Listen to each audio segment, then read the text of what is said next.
exorcism and the sort of phenomena that exorcists experience. Looking at those first four scenes, I think they're entirely probable that things could occur that you see on screen. She is touched by something otherworldly. What if what she really needs is a doctor? We are paying a price for your lack of faith. What was your first reaction when you got approached by the studio, by the producer, but not just to be like an advisor, but also because this is one of those exorcisms that was approved by the church. So this is something that is not just entertainment. This is something that actually happened. How was that process mentally, and how was that conversation? Yeah, so originally I was approached actually just to allow them to film here. Right, this before they actually asked me to be involved as a consultant.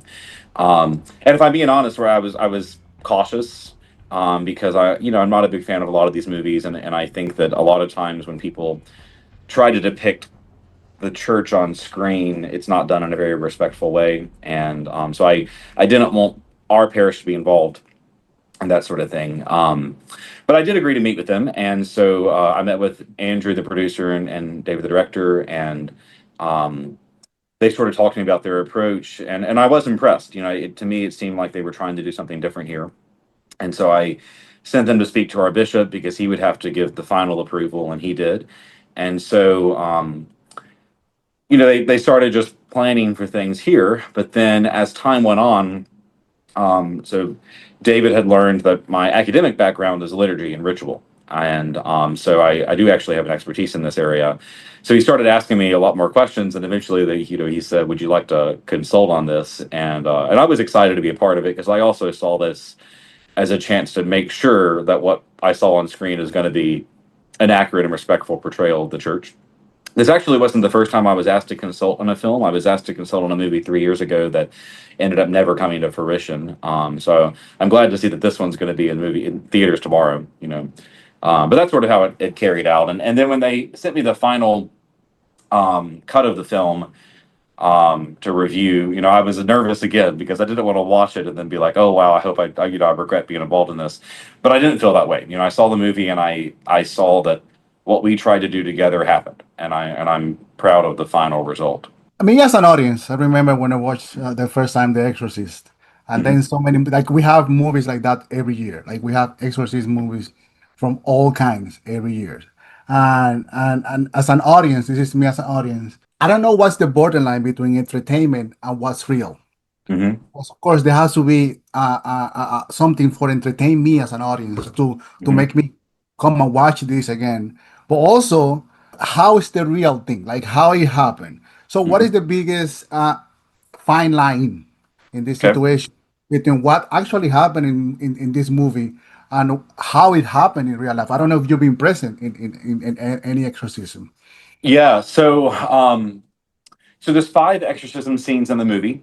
The first 4, I think, are incredibly accurate. I can't speak obviously to the actual story from 1928 because I wasn't there, but at least having a knowledge of exorcism and the sort of phenomena that exorcists experience. Looking at those first 4 scenes, I think they're entirely probable that things could occur that you see on screen.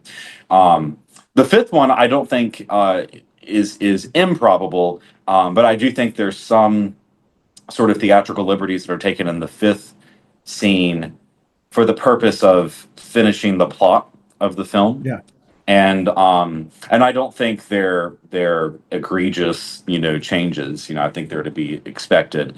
But especially those first 4 scenes, I think they're incredibly accurate. But you're right. I mean, you watch movies like The Exorcist, right, and there's people like flying around the room and that kind of thing. Exactly. And this isn't one of those movies, And I think the entertainment fashion, what entertains in this movie to me is more of the plot around these priests and these sisters that the exorcism sort of becomes a catalyst for. And so again, I think that's why I was willing to be involved. Is this, to me, it's an exorcism movie, but it's different. It's not like The Exorcist or The Exorcism of Emily Rose or that sort of thing. That's one of my favorite. You mentioned one of my favorite, The Exorcism of Emily Rose. Yeah, it's a good movie. Yeah. You say something at the beginning that you weren't a big fan of this kind of movies, but Hmm. also you have extensive literature. Like you have a PhD, you have doctorate, you have write about situations and from the church. Why you didn't like these movies? Because for me, what I like about this movie also is that it showed the people around the person affected. Like we see Hmm. the father, what's going on with his state of Hmm. mind. Then we see the sisters. We see how they struggle with this. What do you think is the biggest contribution that this movie can make to me as an audience to Hmm. get to know what actually happened in an exorcism and the people surround them? Yeah, I mean it's a big question. For me, and I kind of just mentioned this. I think the major plot line here deals with um, these two priests and these religious sisters who are involved. And what you see in all of them is all of them have their weaknesses, right? So the parish priest is struggling with matters of his faith, and he's struggling with events in his family. The sisters are struggling with, on one hand, a desire to help this woman, but on another hand, the desire for this all to go away because it's distracting their lives. And what ends up happening is this, despite all these people's individual personal weaknesses, right? They come together as a church to assist this one woman. And that's a sort of microcosm of what the church does every day across the world, right? I mean, the church is this collection of broken people who are able to come together through grace and bring about good in the lives of other people that we wouldn't be capable of doing on our own. And then I'm hoping people hear that message from the movie. On one hand, right, I mean, obviously, exorcism, it's a reality, right? I mean, possession is a reality, evil is a reality, and we should have a knowledge of it. But we don't need to be afraid of it, and why should we not be afraid? Well, ultimately, because that's why Christ gave us a church, right? He's already victor of all of this, and he's going to manifest that victory to us in our lives through the ministry of his church. And all of that comes down to faith. And so I'm hoping that's kind of the messages people get.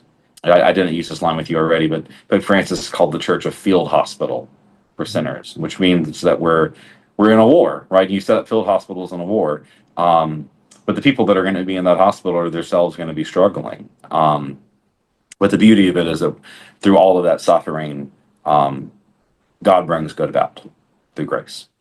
And to me, as a priest, right, that was the strongest message of this movie, and I was glad to see it on screen. How cool is to be, let's be honest, how cool is to be advisor for Al Pacino? Yeah, I never expected that, and I actually had no idea he was involved until about a month before he arrived in Natchez. So that wasn't the reason I agreed to do this. We had some really cool conversations. It was also cool to walk into my kitchen in the morning and Al's making coffee. He stole a lot of my coffee mugs, but it's okay because I stole some of his plateware. So there's plateware that he had bought that's in my kitchen now. But yeah, no, he was fun to be around. He wasn't here every day of the week. He was only here for about 2, 3 days every week. I also really enjoy working with Dan Stevens because I saw Dan every day, right? And I'm a Downton Abbey fan, so it was cool to see Dan in person. Um, but there's little things like, I mean, like the cassock I'm wearing right now, Dan wears in the movie because when his came in, it didn't work right, and so I ended up loaning him one of my cassocks. And there's vestments in the movie that are mine, and those kind of things are cool to me. It's cool to look on screen like that's my chalice, that's my chasuble, or that kind of thing. And so I am looking forward to going tomorrow. I'm going to drive. There's no movie theater in Natchez, so I'm going to have to drive an hour and a half tomorrow to go to Baton Rouge to watch it. But I am looking forward to seeing that and seeing my name in the credits at the end. And And how cool is the church? The church is part of the story because it's another character. yeah.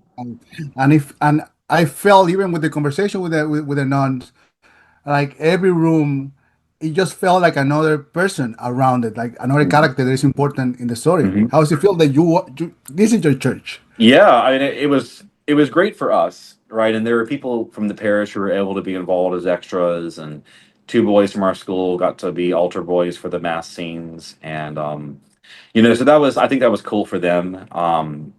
I've been trying to figure out a better way for people in the area to actually get to see the movie because, like I said, there's no theater here in Natchez. Try to figure out if there's a way we do a screen here or something, um, but yeah, I mean, and the church looks great on screen, and so that was really cool. We're a church that gets a lot of tourism as it is. We receive somewhere between 4 to 8 motor coaches of tourists a day here, and so I am looking forward to telling people this is also the side of the filming of the ritual. Right, I can add that all to the literature we hand out. I just want to close with this question because for Hmm. me. I have so many friends Catholic. I'm a Catholic Mhm. myself. Many friends that they avoid these kind of movies because Mhm. they just feel that it's wrong. Yeah. Do you want to say something to these people that Catholics Yeah. that go ahead. As someone who also typically avoids these films, I usually avoid them not because I think they're wrong, but I get tired of seeing bad representations of the church. But as someone who usually avoids these films, I don't think there's a reason to be afraid, right? I mean, I probably wouldn't bring really little kids, but I think that if you bring in children or if you're bringing teenagers, it's fine for them to go. But I think parents, especially Catholic parents, should explain to them that this isn't Harry Potter, right? This isn't a fantasy, right? What you're about to see is something that actually did happen, and because of that, it almost can be scarier because it's hard to grapple with the reality of evil. Um, but I think it would be good for Catholics to see it with the knowledge that this is real, but we don't need to be afraid because the story is that Christ is already victorious here.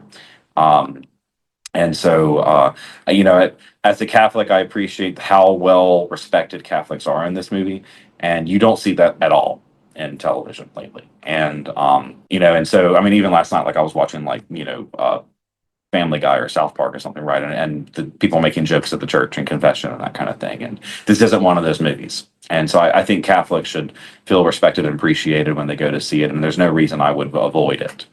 You say something at the beginning that you have to have permission to not just to be an advisor also, but also to use your church as location. Mhm.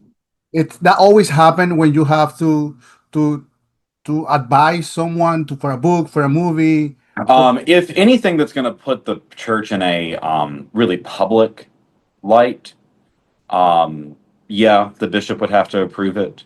Um, it wasn't a lengthy process. The bishop reviewed some matters of the script, and his assistant had a lot of involvement, and sort of like me. I mean, she was involved in costumes and that sort of things. But ultimately, that's done like legally to protect us, but also to make sure that we're not going to harm the ministry of the parish, right, by their presence in the movie. So Father. Thank you so much for your time. thank you. Appreciate it. My pleasure, and I enjoyed the film. So you're gonna enjoy a lot too. Thank you.